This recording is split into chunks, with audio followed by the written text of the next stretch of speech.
오늘은 요엘서 말씀을 가지고 은혜 받기를 원합니다. 1장, 2장, 3장에 걸친 짧은 내용이지만은 또 여기서 많은 것을 우리에게 전하고 있습니다.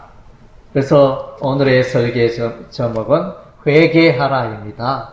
그래서 이 회개가 너무 중요합니다. 우리의 예수 믿기 전의 회개는 그 회개를 통하여 천국에 들어가고 하나님의 백성이 되고 새 생명을 얻게 되어지는 그런 참된 회개가 되어지며, 또 예수 믿은 사람의 회개는 그 잘못된 삶을 돌이키고 더욱더 하나님께 더 큰 복을 누리는 그런 전환점이 되는 것이 바로 회개가 되어집니다. 그래서 차를 몰고 가다가 내가 가야 하는 방향이 잘못되어서 반대 방향으로 가고 있다면 유턴을 해야 다시 바꾸어가 뒤로 돌아서 목적지로 가야 하는 것입니다. 그래서 이제 가끔씩 가다가 차를 운전하다 보면 고속도로에 이렇게 빠져야 할 구간이 있는데 빠지지 못하고 반대 방향으로 가는 또 그런 경우가 있는데, 그런 경우에는 할 수 없습니다. 일단은 한 구간 정도는 그대로 다음 IC가 나올 때까지 그대로 가야 하는데, 그래서 빨리 나와야 됩니다. 한 구간 이렇게 IC가 나오면 거기서 빠져나와야 되는데 막 계속 가자 하면서 두 IC, 세 IC 막 반대 방향으로 계속 가는 사람은 없지요. 신속히 돌아와야 하는 것입니다. 이것이 회개의 의미인 것입니다. 오늘 요엘서 말씀은 이제 회개하라, 돌아오라, 그것을 계속 말해줍니다. 우리가 이제 내비게이션을 달고 요즘 차 운전을 하는데 속도가 이제 70km 구간인데 70km 이상 달리면 과속 탐지기가 사진을 찍게 되고 벌금을 물게 될 처지가 되어지면 200m, 100m 전부터 벌써 경고음이 울리잖아요. 속도를 낮추시오, 이렇게 삐삐삐 이러면서 이렇게 그것을 계속 경고하고 있습니다. 그래서 오늘 요엘서 말씀은 일종의 그런 내용입니다. 당신의 삶이 잘못된 삶으로 가고 있으니 속히 걸음을 돌이키시오, 걸음을 돌이키시오, 이렇게 경고음을 내는 것입니다. 이스라엘 민족을 향해서 이스라엘 백성들아, 너희가 죄악의 길로 나가고 너희가 계속 그렇게 가다가는 절벽에 떨어지고 낭떠러지에 떨어진다, 이렇게 계속 이제 요엘 선지자가 또 다른 선지자가 경고음을 내고 있습니다. 삐삐삐 이러면서 걸음을, 당신은 지금 잘못된 인생을 살고 있습니다. 당신은 죄악의 길을 가고 있습니다. 계속 이제 경고를 하죠. 이러한 이제 경고가 있었음에도 불구하고 이스라엘 백성들은 이 하나님의 경고를 무시합니다. 하나님께서 여러 선지자를 보내서 이들을 경고했지만, 북이스라엘을 향해서 호세아 선지자를 보내서 그들을 경고하였지만 그들은 죄악 가운데 살다가 멸망합니다. 아수르 나라에게 다 포위가 되고 멸망이 되고 포로가 되고 도시가 무너지고 폐허가 되는 이런 이제 재앙이, 하나님의 심판이 임합니다. 그리고 남한국 유다도 북이스라엘이 멸망했으면, 형제의 나라 북이스라엘이 멸망했으면 그들도 좀 정신을 바짝 차리고 새롭게 새 생활을 해야 할 텐데, 유다도 동일하게 죄 가운데 하나님의 선지자의 그 죄악의 경고의 메시지를 받아들이지 않고 살다가 마침내 예루살렘도 바벨론의 군사에 의해서 멸망당합니다. 북이스라엘은 BC 722년, 남한국 유다는 BC 586년에 멸망을 당합니다. 약 135년, 북이스라엘이 멸망 뒤 135년 정도 뒤에 남한국 유다도 멸망합니다.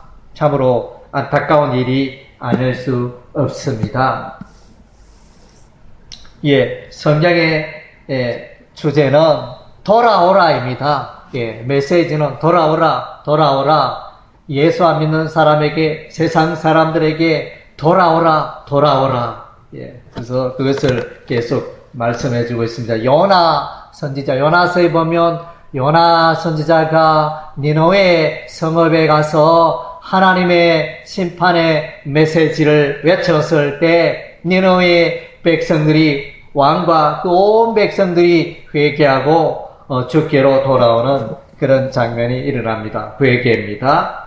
그리고 우리가 성경을 읽어보면 누가복음에 삭개오가 등장하는데 세리장이요 부자였더라. 그러나 이제 그 마음속에 평안이 없고 내가 왜 인생을 사는지 알지 못하는 이 삭개오에게 예수님이 찾아오시고 어느 날 이 삭개오와 예수님을 만나려고 그 돌 모아가 나무, 옛날에 뽕나무라 했는데 거기에 올라갔다가 예수님이 오신다는 소문을 듣고 이제 예수님을 만나게 되어집니다. 삭개오야 내려오너라. 그래서 예수님이 삭개오 집을 방문하고 그래서 삭개오 집에서 이렇게 하나님의 말씀을 전가하고 또 삭개오가 예수를 믿게 되어지는 회개하고 예수님을 믿게 되는 일이 일어나게 되어집니다. 그리고 누가복음 15장에 당자의 비유가 나오죠. 첫째 아들, 둘째 아들 있었는데 둘째 아들이 아버지 내게 속한 상속할 재산 다 주소서 이러면서 물려받고 그것을 챙겨가지고 먼 도시에 가서 허랑방탕하다가 이제 돈을 다 탕진하고 다시 아버지 품으로 돌아오게 되어지는데 그것이 바로 이제 탕자의 회개의 장면입니다. 잘못된 삶을 살다가 다시 이제 아버지 품으로 돌아오는 이것이 바로 회개의 삶이 되어집니다. 사도 바울의 삶도 그랬죠. 바울은 예수 믿는 자를, 하나님 믿는다 하면서 예수 믿는 자를, 예수 잘 믿는 자들을 다 핍박하고 죽이고 감옥에 가두고 예수 믿는 자 체포하는 일에 이 바울이 앞장섰는데, 사울이 앞장섰는데, 그러다가 이제 다메섹으로 가는 길에서 부활하신 예수 그리스도를 만나고 큰 빛 가운데 나타나신 예수님, 부활의 예수님의 음성을 듣고 큰 빛 가운데 눈을 뜨지 못하고 땅에 엎드려지고, 그때 부활의 예수님이 사울을 향하여 말합니다. 사울아, 사울아, 어찌하여 내가 나를 대적하느냐? 그래서 너무나 너 때문에 괴롭다. 그러면서 이제 거기서 이제 이 사울은 예수님을 만나고 그 인생 걸음 돌이키고, 그래서 바울의 사는 날 동안 아시아 지역, 유럽 지역,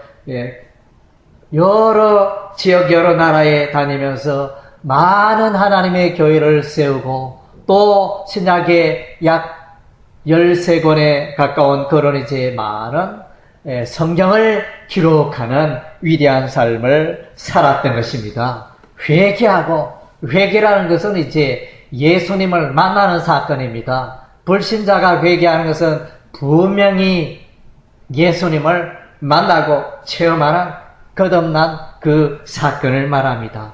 예수 믿는 자가 회개하는 것은 하나님의 뜻을 발견하고, 아하, 내가 지금까지 잘못된 삶을 살았구나. 그리하여 이제 어제와는 다르게, 한 달 전과는 다르게, 1년 전과는 다르게 새로운 삶, 새로운 각오, 새로운 결심으로, 결단으로 새 삶을 살아가는 것이 회개가 되어지는 것입니다. 그래서 이제 불신자들이 회개하면 하나님이 선물을 주시죠. 그 성령, 그것이 바로 성령의 선물이 되어지는 것입니다. 사도행전 2장에 사도 베드로가 사람들에게 설교합니다. 너희가 회개하여 각각 예수 그리스도의 이름으로 세례를 받고 죄사함을 받으라. 그리하면 성령의 선물을 받으리니. 여러분 성령의 선물을 받으셨습니까?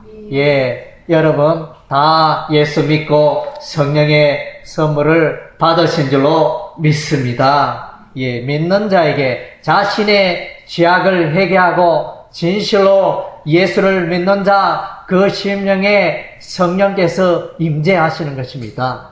그 사람은 이제 성령으로 거듭나게 되어지는 것입니다. 다르게 표현하면 성령의 사람이 되어지는 것입니다.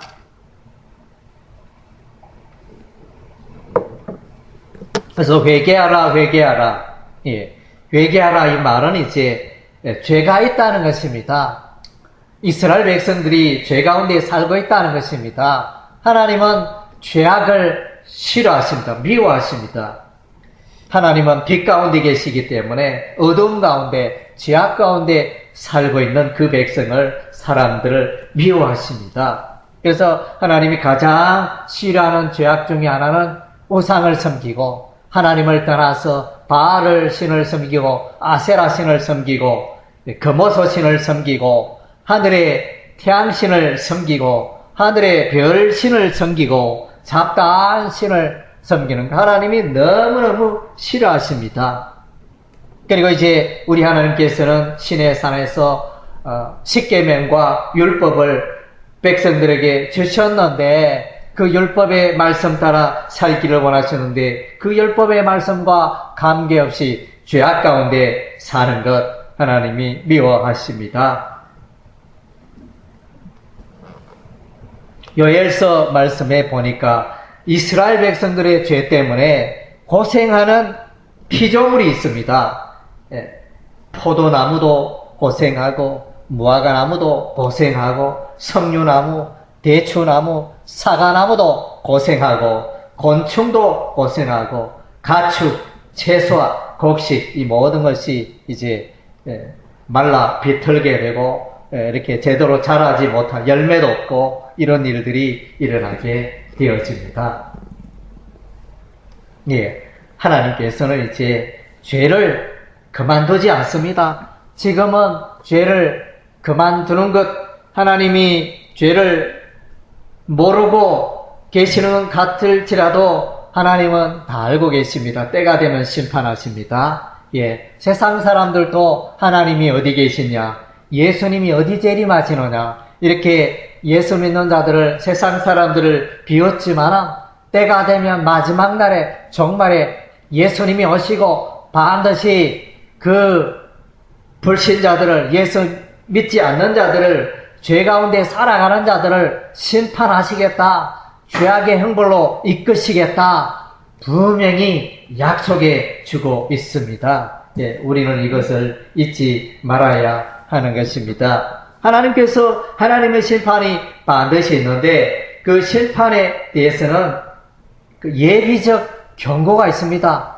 단번에 단칸에 목을 날리는 게 아니고 죽이는 게 아니고 하나님께서는 계속 경고를 하십니다. 예비적 경고, 잘못되었다, 선지자를 보내가지고 그릇된 길로 간다, 계속 이야기합니다. 우리가 북한과의 이 핵 문제로 인하여 계속 이제 다투고 있는데, 그래서 미국이 북한의 핵 개발을 저지하기 위하여 계속 이제 압박을 가합니다. 경제적으로 또 점점점 이렇게 압박 수위를 높이고 또 무기를 동원하겠다, 이렇게 뭐 이런 이제 협박도 있고 그런 식으로 이제 그 북한이 핵을 포기할 때까지 계속 이제 그 고삐를 조이고 그 강도를 점점 세게 하듯이 하나님께서도 그러하다는 것입니다.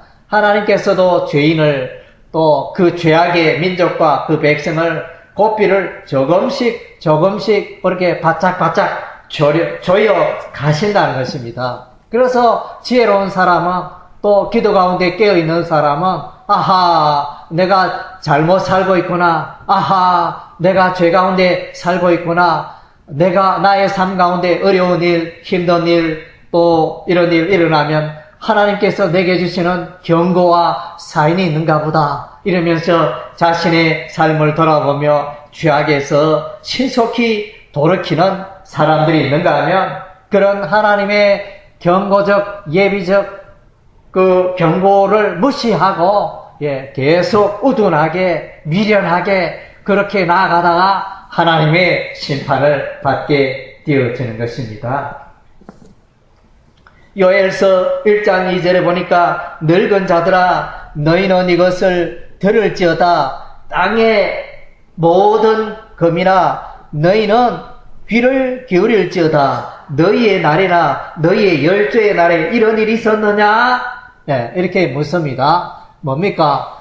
이스라엘 백성들이 논농사, 밭농사, 과일 농사 이렇게 지었는데 이 메뚜기 떼가 새까맣게 참새 떼도 많고 까마귀 떼도 많고 그렇지만 메뚜기 떼는 뭐 이렇게 우리나라에는 그렇게 보기가 뭐 쉬운 일은 아닌데 이 중동 지역에 이스라엘 지역에 보면 이 메뚜기 떼가 어디서 왔는지 새까맣게 논밭에 여기 달라붙어 가지고 오는 걸 보면 정말로 엄청납니다. 그래서 그런 메뚜기 재앙이 어디서 왔느냐? 하나님으로부터 왔다는 것입니다. 하나님이 죄 가운데 살아난 이스라엘 백성들을 이제 경고하기 위한 그런 도구로 메뚜기를 사용하시는 것입니다. 메뚜기가 오니까 과일 나무 다 깔아먹고 과일 다 깔아먹고 채소들 먹을 수 있는 그 채소들 이 메뚜기가 다 먹어버리고 곡식도 다 먹어버리고 이러니까 사람들이 먹을 게 없잖아요. 먹을 게 없으면 사람의 낙이 뭐가 있습니까? 아무리 이렇게 뭐 지식이 많고 아무리 많은 재산을 소유했을지라도 내가 오늘 하루 먹을 게 없네. 아이고 라면으로 먹어야 될 텐데 라면도 없네. 먹을 게 없다면 어떻게 되겠습니까?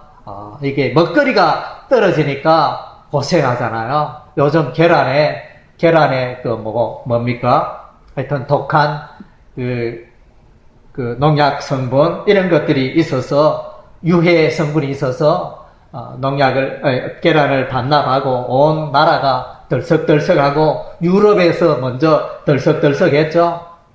그래서 이제 그런 일들이 있는데 그래서 그것으로 먹지 못하면 이 먹거리가 침해를 받으니까 얼마나 불편합니까? 모든 사람이 불편한데 그런 것처럼 이스라엘 백성의 이 메뚜기 때문에 먹을 게 없어지니까 정말로 한숨 가득하게 되었습니다. 하나님께 제사 드릴 이 소재와 그 예물 드릴 것도 없고 창고가 텅텅 비고 이런 참 안타까운 일이 일어났습니다.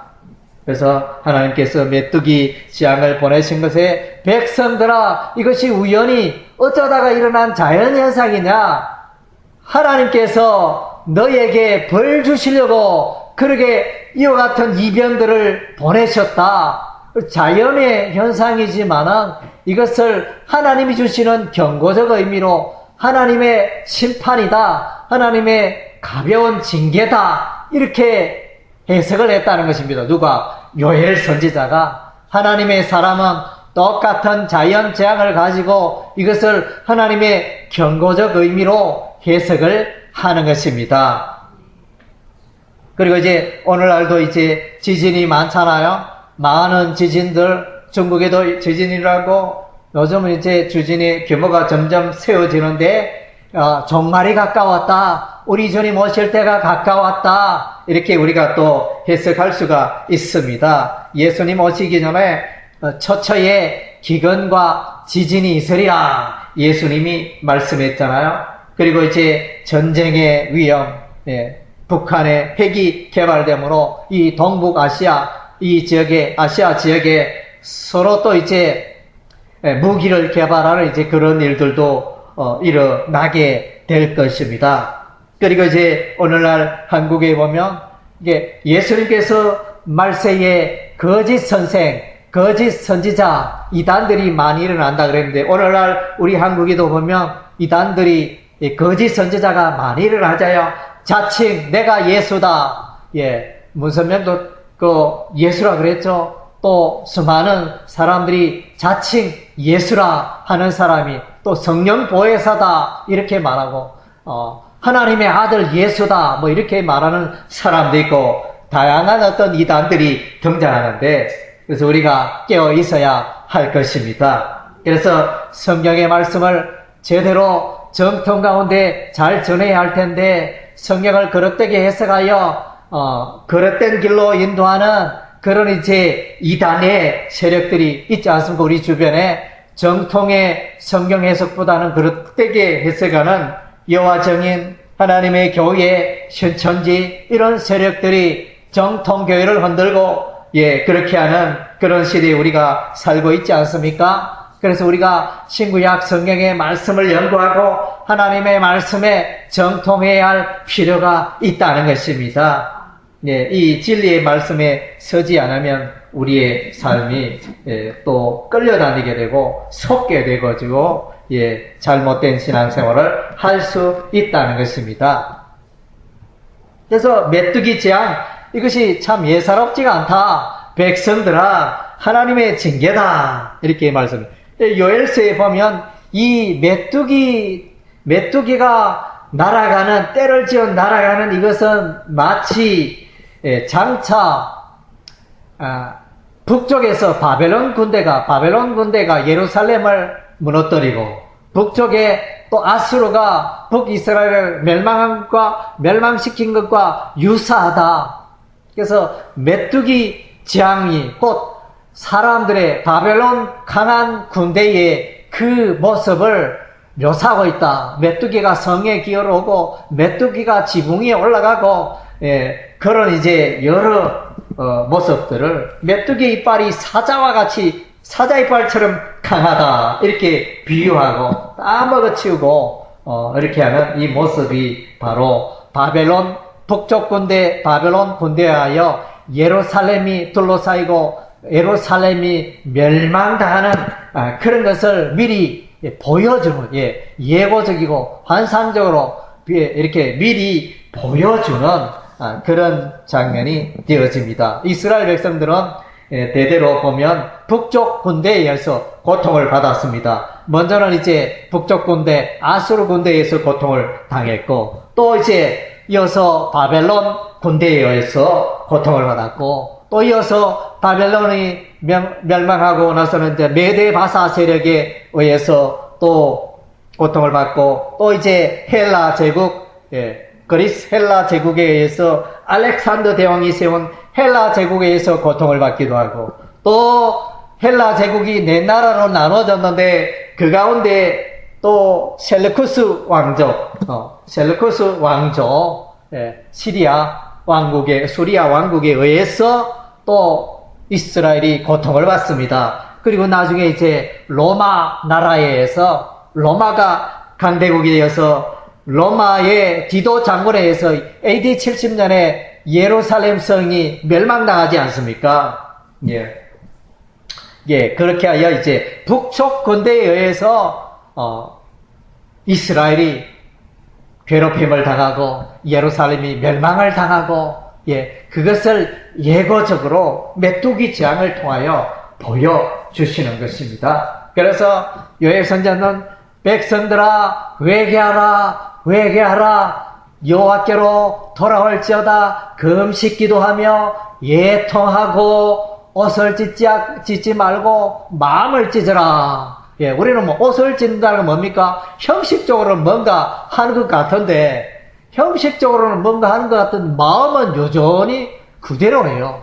하나님은 우리의 마음을 보시고 우리의 중심을 보시고 우리 중심이 회개하고 우리 중심이 낮아지고 하나님을 찾고 하나님의 이름을 부르고 이것을 원하시는데 그냥 교회는 왔다 갔다 하는데 그 심령에 부흥이 없고 심령에 회개가 없고 심령에 변화가 없다면 그것은 아무것도 아니라는 것입니다. 그래서 이제 우리가 매일 삶 가운데 하나님 앞에서 내 마음을 돌아보고 내 마음의 죄악을 깨끗게 하고 내가 지은 죄에 대해서 슬퍼하고 또 내가 지금까지 살아온 삶을 볼 때 내가 하나님 앞에 뭘 했는가 이러면서 자신의 삶을 돌아보면서 이제 내가 건강하니 이제 남은 생에 주를 위하여 교회를 위하여 더 힘있게 살아가야 되겠다. 주님 앞에 섰을 때 내가 어떤 모습으로 설 것인가? 주님 앞에 나아갔을 때 내가 어떤 상급을 받을 것인가? 예. 그래서 이제 그런 것들을 생각하면서 인생을 살아가야 하는 것입니다. 그래서 회개하라, 회개하라. 그러나 이제 하나님은 참으로 긍휼의 하나님이십니다. 하나님은 심판의 하나님이기도 하지만 하나님은 근본적으로 원천적으로는 긍휼의 하나님, 자비의 하나님, 사랑의 하나님이십니다. 그래서 이제 여러분이 잘못하고 죄를 지었는데 그 사람이 나의 죄를 받아주고 용서해주고 괜찮다 받아주면 그 사람이 얼마나 훌륭합니까?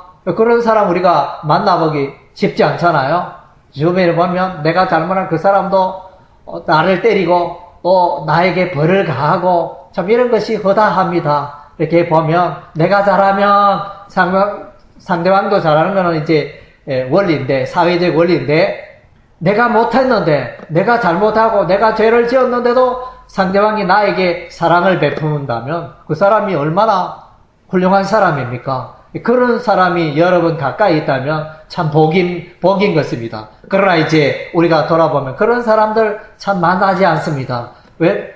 만나기가 쉽지 않습니다. 오늘날은 너무나 이렇게 자기중심적이고 너무나 계산적이고 손익을 따리는 손해냐 이익이냐 이것의 경제적 원리에 우리가 너무나 길들여져 있기 때문에 우리가 정말로 상대방이 실수하고 잘못하고 그러함에도 불구하고 받아주고 사랑하고 품어주는 긍휼을 베푸는 이런 것들은 우리에게 너무나 부족합니다. 그러나 우리 하나님은 그것이 끝없이 우리 인생을 뛰어넘어 끝없이 우리를 용서하시는 하나님이십니다. 그래서 요엘 선지자가 돌아오라, 회개하라, 금식하라, 하나님 찾으라, 부르짖으라 이렇게 말씀하십니다. 그래서 하나님께서는 우리를 다 받아주시고 용서해 주시는 것입니다.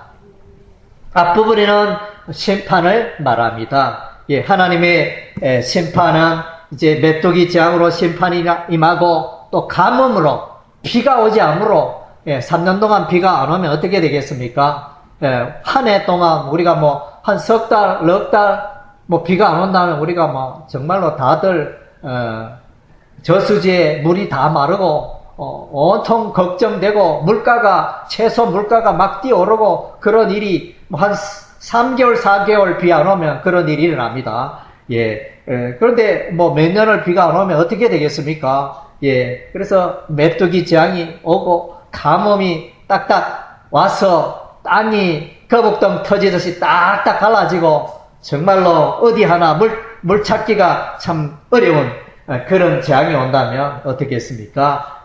그런 자연적인 하나님께서 오늘 이스라엘 백성의 죄악에서 경고하는데 1차적으로는 자연적인 재앙을 경고합니다. 자연적인 심판을 보이시고 그 다음 죄는 북이스라엘 북쪽 군대 아수르 군대 또 바벨론 군대를 보내서 칼과 창으로 사람들이 죽는 그런 이제 재앙의 심판이 곧 닥치게 될 것입니다. 그리고 이제 더 나아가서 종말의 심판이 있습니다. 종말의 심판은 예수님이 재림하셔서 예수 믿는 자와 믿지 않는 자를 심판하시고 죄악의 백성들을 지옥 불못에 던져놓는 그런 이제 영원한 심판이 있다는 것입니다. 오늘 요엘서 말씀은 삼중 구조로 되어 있습니다. 첫째는 자연적인 재앙으로 오는 심판과 두 번째는 전쟁으로 북쪽 군대 바벨론 군대에서 전쟁으로 오는 심판이 있고 그 다음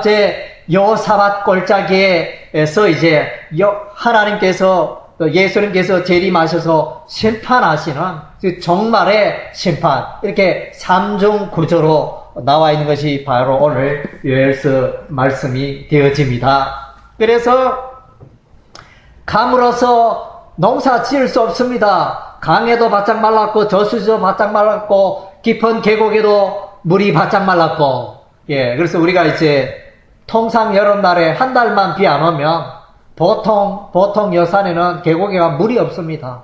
예, 보통 산에는 물이 없어요. 그런데 지리산이라든가 뭐 깊은 산속에 덕유산이라든가 뭐 이렇게 깊은 산속에는 한 달 비가 오지 않아도 그래도 그나마 계곡물이 많지는 않지만 조금씩 흐릅니다. 그래서 이제 얕은 계곡과 깊은 골짜기의 계곡의 차이가 있는데, 예, 오랫동안 비가 오지 않으면, 그래도 예를 들면 뭐 지리산에 내려도 석 달 동안 비 안 오고 이러면 물이 없습니다.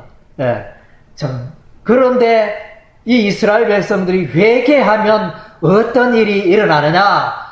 그의 인생의 걸음을 돌이키면 하나님이 비를 내리십니다. 예, 이른 비와 늦은 비를 너에게 때를 따라 농사를 잘 지을 수 있도록 너에게 비를 내리시리라 이렇게 약속하십니다. 그래서 곡식이 자라고 채소가 자라고 과일이 열매를 맺고 그래서 창고가 가득 차고 먹을 것이 가득하게 되어지는, 예, 이런 이제 하나님의 은혜와 사랑이 임하게 되어지는 것입니다. 예, 그래서 하나님은 이제 끝까지 사랑하십니다. 예, 그의 백성, 한번 택한 백성, 비록 말 듣지 않아서 채찍질하지만 그러나 끝까지 품고 사랑하십니다. 그래서 열서의 결론은 뭐냐면 하나님의 백성은 끝까지 부르시고 회개하고 돌아오기를 원하시고, 예, 그렇게 품어주십니다. 그의 백성 삼습니다. 그러나 이제 이스라엘 백성들을 괴롭힌 아수르 나라, 바벨론 나라, 애굽 나라, 에돔 나라, 이것은 뭐 그 도시가, 그 나라가 황량한 벌판 되어집니다. 그 도시가 다 불타고, 예, 그들은 영원하지 말고 영원하지 않고 그 나라는 영원하지 못하고 다 무너집니다. 이스라엘 나라를 괴롭힌 강대국은 다 지금까지 다 무너졌습니다. 애굽 나라도 무너지고 아수르 무너지고 바벨론 무너지고 메데 페르시아 무너지고 헬라 제국 무너지고 로마 나라 무너지고 다 지나가는 것입니다. 그러나 이제 이스라엘 하나님의 백성 그 예루살렘은 우리 하나님께서 마침내 토로에서 돌아오게 하시고 마침내 예루살렘의 제2성전 서룹바벨 성전을 건축하게 하시고, 예, 마침내 하나님께서 복을 내려주시는데 하나님께서 최고의 큰 복은 뭐냐? 성령을 부어주시는 것입니다. 요엘서에 여러 가지 심판의 내용이 있지만은 또 반면에 하나님의 사랑의 내용이 등장하는데 하나님의 사랑의 내용의 그 핵심은 뭐냐? 성령입니다. 예, 성령을 부어주겠다. 벌써 성령이 오시기 전에 400년 전에 요엘 선지자가 예언을 합니다. 미리 백성들아, 하나님께서 우리에게 성령을 부어주시리라. 그 성령을 통하여 젊은 자녀들이 예언을 하게 되고 장래일을 말하게 되어지고 또 늙은이가 꿈을 꾸게 되어질 것이라. 예, 늙은이 old man will dream dreams. 예, 그래가지고 이제 이 늙은이가 꿈을 꾸게 되어지고 그리고 이제 젊은 자녀들이 예언을 합니다. will prophecy 이렇게 해가지고, 예, 예언을 합니다. 그래서 젊은 자녀는 미래의 일을 예측을 못해요. 경험도 작고 미래의 일을 예측할 수 없어요. 성령이 많으니까 그런 일이. 늙은 사람은 뭡니까? 아이고 이제 나는 가야지. 아이고 이제 뭐 건강도 안 좋고 이제 나는 죽을 날도 얼마 안 남았고 내가 무슨 꿈이 있겠나. 그래서 늙은 사람들은 다 모든 것을 체념합니다. 젊은 사람은 내가 몇 세가 되면 뭐 영어 공부를 하고 또 몇 세가 되면 취업을 하고 몇 세에 결혼을 하고 무슨 인생의 스케줄이 가득한데 늙은 분들은 이제 뭐 계획이 없습니다. 그냥 해 뜨면 또 이렇게 나가서 뭐 나무그늘에 좀 쉬시고 또 친구들 만나면 이야기하시고 뭐 특별한 계획이 없습니다. 그러나 이제 늙은 사람에게 성령이 임재하니까 성령이 충만하니까 꿈도 생기고, 예, 꿈이 생기고 내가 이것도 하고 저것도 하고 이제 아니, 나이는, 연세는 늙은이지만 청년처럼 꿈을 가지고 다시 일하기 시작하고, 이 나이에 내가 뭘 하느냐, 이게 아니고, 아직도 내가 할 일이 많았네. 예, 우리 이제 집사님도 권사님 연세가 많으신데, 나는 이제 뭐 곧 갈 것이다. 이 세상 떠날 때가 가까웠다. 이렇게 생각하지 말고, 내가 100세까지 산다. 100세까지 살면 내가 지금 아직 20년 남았네. 20년 동안 내가 뭘 할 것인가. 이렇게 꿈을 가지고, 이렇게 청년처럼 사시기 바랍니다. 나이는 연세는 많아도 마음은 청년이 돼가지고, 성령이 많으니까 청년처럼 이렇게 여러분 사시면 되는 것입니다. 그리고 이제 청년이 비전을 가진다. will 비전. 그래서 비전을 소유하게 될 때, 비전을 가지게 될 때, 영어가 좀 이상하네. will 비전이니까. will, 동사가 생각이 안 나네요. 그래서, 하여튼, 이렇게 비전, 이 청년들이 장차 이루어질 그 인생의 모습을 하나님 나라의 그 계획을, 하나님 나라가 장차 이렇게 될 것이다. 그런 인생의 그림을 딱 그리고 그렇게 살아가는, 그것은 쉽지 않습니다. 보통 젊은이들은 그냥 되는 대로 살고, 또 이렇게 이 일을 하다가, 이거 했다가, 저거 했다가, 이렇게, 또무질서하게 좀 살기가 쉬운데, 내 인생의 청사진을 딱 그리고, 내가 하나님 안에 이렇게 살겠다. 그런 비전, 환상이라 그러나, 장차 될 일을 딱 보고 하는 일은 성령께서 임하시니까 그런 일들이, 변화들이 일어나게 되었다는 것입니다. 그래서 에베소서 5장 18절에 술 취하지 말라. 이는 방탕하시니 오직 성령의 충만함을 받으라. 그래서 성령의 충만함이 있으면 여러분의 삶 가운데 미래가 있고 또 꿈이 있고 비전이 있고 놀라운 변화가 일어나는 것입니다. 여러분의 신앙생활을 볼 때 내가 무기력하다. 이것은 이제 성령의 충만함이 없기 때문인 것입니다. 우리가 말씀을 읽고 우리가 기도를 하고 또 우리가 전도를 하고 이렇게 하는 것은 그런 가운데 성령께서 일하십니다. 내가 성경을 읽을 때 성령께서 일하고, 내가 기도할 때 성령께서 일하시고, 내가 전도할 때 성령께서 일하시고, 그래서 이제 성령이 충만하면 여러분의 염려, 걱정, 여러분의 삶 가운데 모든 인생의 장애물을 넘을 수가 있습니다. 하나님의 기적과 하나님의 복주심을 우리가 누려갈 수 있는 것입니다. 그래서 사랑하는 성도들 여러분, 여러분의 삶을 돌아보시고 나의 삶에 회개할 것이 무엇인가 발견하고 찾아보시고, 그 다음 또 이제 하나님의 은혜를 간구하고 성령의 충만함을 간구하셔서, 어제 소나기가 왔잖아요. 소나기가 오는데 갑자기 쫙 쏟아지니까 벌써 물이 5cm, 10cm 보니까 하수구에 물이 잘 안 빠져가지고 벌써 조그마한 개천을 이룰 정도로 쏟아집니다. 그래서 성령의 단비가 여러분의 삶 속에, 성령의 소낙비가 쏟아져서 모든 더러운 것이 정결케 되어지고 새로운 일어나고 새 역사가 일어나게 되어지는 여러분의 삶이 되시기를